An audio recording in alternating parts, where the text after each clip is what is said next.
Hello everyone, my name is Frida, Amini, a rapper and a media personality from Tanzania. I am always happy to be standing in front of you to tell you about the great things about Africa.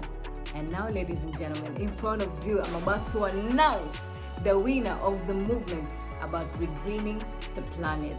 Ladies and gentlemen, the winner is the Great Green Wall! Yes, stretching all the way across Africa, the Great Green Wall has been a great push into identifying the solution for the restoration of Africa. In Burkina Faso, the plan is to get more than 2 million hectares restored. Ladies and gentlemen, together, I believe we can do this. I believe in Africa, I believe in us. So now is the time to regreen our future. Let's restore our planet.